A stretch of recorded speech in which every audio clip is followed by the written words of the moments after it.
ऋषिका, हे ऋषिका, ले पानी ला दो।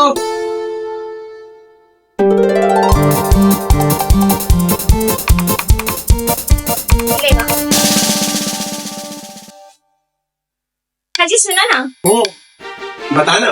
मोला मायके जाना है। मायके जाना है? अरे घर में भी अत्ते सारा काम पड़े हवे, पूरा धान चल अभी अंगना में बिछ रहे हैं। है कहाँ मायके जाते हो?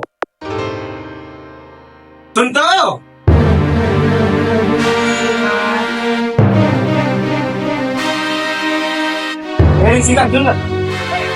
अरे वाह रे तोर नखरा। हे भगवान, तोर जो हार है अगला जना मोला देवे ना तो असना मुफुली डौकी झन देवे। मोला कानी खोरी सब चल जाही, लेकिन मुफुली डौकी झन देवे भोलेनाथ। तोर पाँव पर रखो।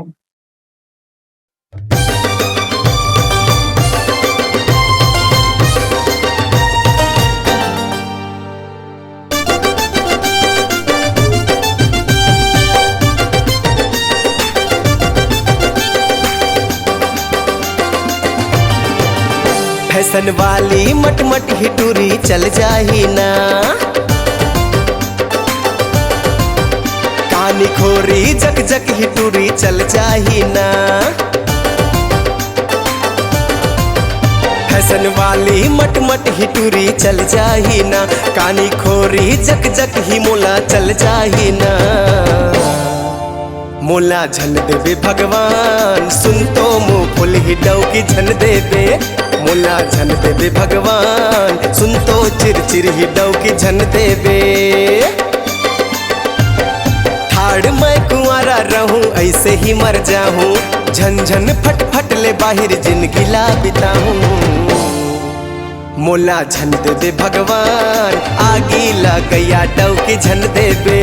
मोला झन देवे भगवान, मुँह फुलैया डौकी झन देवे।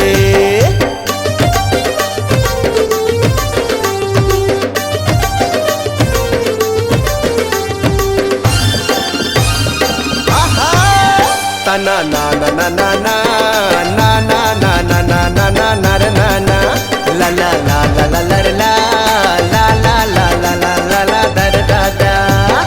कहूँ कोती जाता ता मुँह ला फुला थे, काम बुता करे नहीं थोथ न ला और माथे।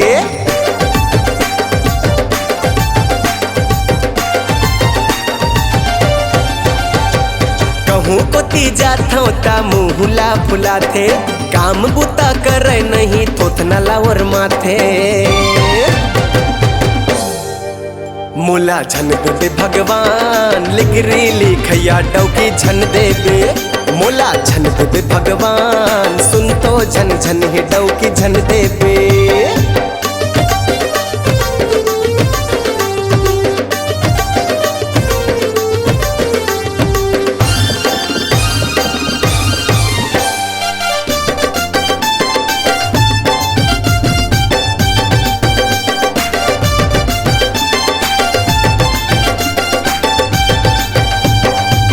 भर के टेंशन में पौआ पी के आठो, आए बाए करथे ता मरत ले ढठा थो।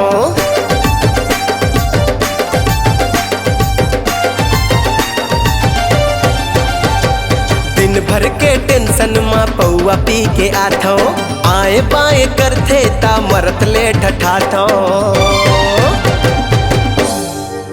मोला झन देवे भगवान, ऐसन कल कल ही डौकी झन देवे। मोला झन देवे भगवान, सुन तो चिर चिर ही डौकी झन देवे। फैशन वाली मट मट ही टूरी चल जाही ना, कानी खोरी जक जक ही मोला चल जाही ना। फैशन वाली मट मट ही टूरी चल जाही ना, कानी खोरी जक जक ही मोला चल जाही ना। मोला झन देवे भगवान, सुन तो कल कल हिंडौ की झन देवे। मोला झन देवे भगवान, सुन तो झन झन हिंडौ की झन देवे।